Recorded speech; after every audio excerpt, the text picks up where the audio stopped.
Olá, seja muitíssimo bem-vindo, bem-vinda ao meu canal. Hoje, dia 9 de novembro, quarta-feira, festa da dedicação da Basílica do Latrão.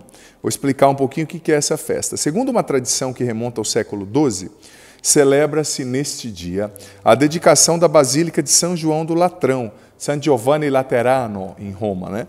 Construída pelo imperador Constantino.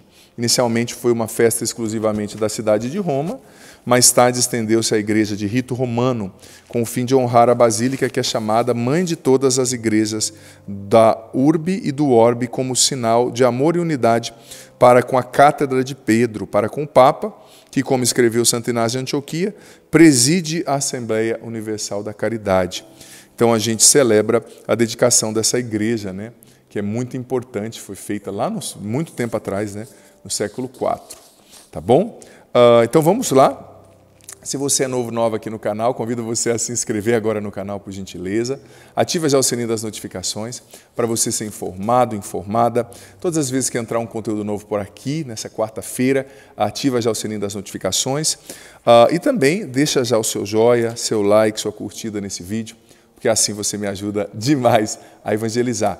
E deixa já aqui nos comentários o seu pedido de oração, o nome das pessoas, as circunstâncias pelas quais você quer que o Padre reze, que eu vou rezar com muito gosto, tá bom? Então vamos para o Evangelho, que está em João, capítulo 2, versículos do 13 ao 22.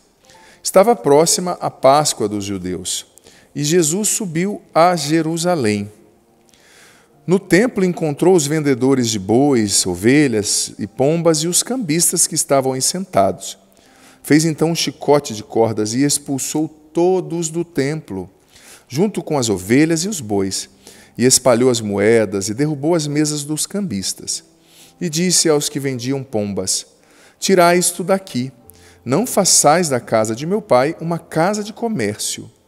Seus discípulos lembraram-se mais tarde que a Escritura diz: o zelo por tua casa me consumirá. Então os judeus perguntaram a Jesus: que sinal nos mostras para agir assim?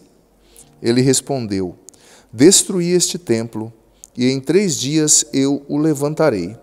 Os judeus disseram: 46 anos foram precisos para a construção desse templo, desse santuário, e tu o levantarás em 3 dias?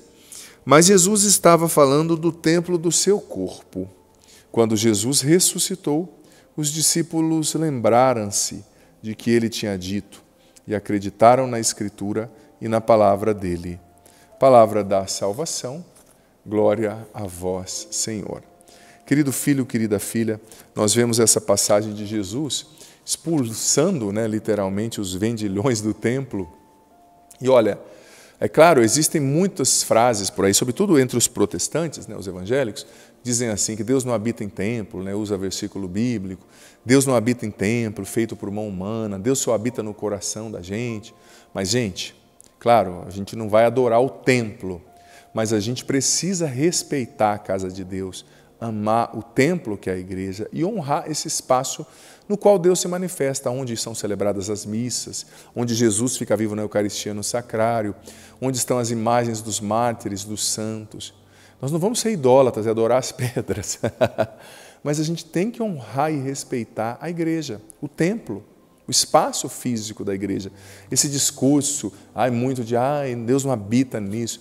Gente, tudo bem, mas é muito importante ter um lugar no qual se celebrar, sabe? Imagina uma igreja como a de São João de Latrão. Milhares de pessoas foram batizadas, foram curadas, receberam comunhão, se encontraram com Deus lá dentro. A gente precisa honrar esses lugares, sim, honrar a igreja, honrar as basílicas, ajudar a manutenção dos santuários, das basílicas, das obras de Deus, sem medo.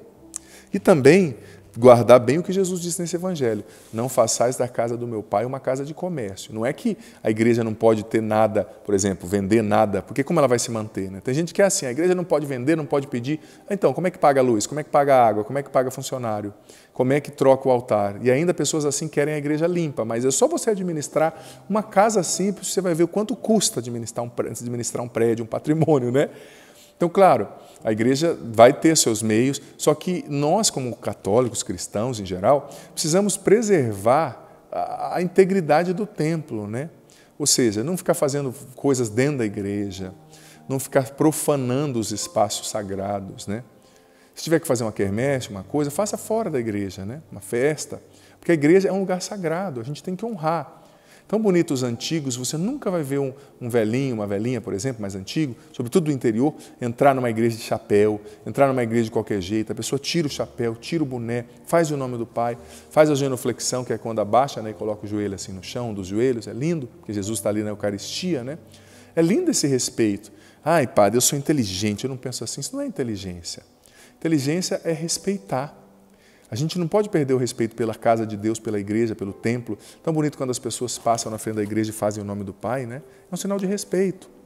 Quando as pessoas respeitam o padre, respeitam o pastor, né? Respeitam os mais velhos, os idosos. Eu acho tão bonito quando uma criança pede bênção para um tio, para uma tia mais velho, né? Tão bonito. São coisas pequenas, mas que mostram um respeito, que mostram um zelo, sabe? Mostram mesmo um respeito e um zelo pelo sagrado. Enfim, é isso. Que o Senhor nos ajude a honrar o templo, a amar o que é dele, a casa dele, para podermos cada vez mais levarmos a palavra dele e celebrarmos a presença dele em meio a nós. O Senhor esteja convosco, Ele está no meio de nós. Desça sobre vós, sobre a água que vós apresentais, a bênção do Deus Todo-Poderoso, Pai, Filho e Espírito Santo. Amém. Olha, digita aqui agora a nossa frase de hoje, testemunho público de fé. Eu amo a casa de Deus. Digita aqui agora, eu amo a casa de Deus, tá? Isso é muito importante, a nossa frase, testemunho público de fé. Em 10 minutinhos, segundinhos, aliás, você faz isso. E digita aqui também o que você entendeu desse evangelho, dessa reflexão, o que ficou forte para você, o que Deus falou ao seu coração. Isso é muito importante também. E óbvio, o padre sempre pede, deixe seus pedidos de oração aqui, os nomes das pessoas, as circunstâncias, que eu vou rezar com muito gosto por essas situações na missa de hoje. Deus abençoe você.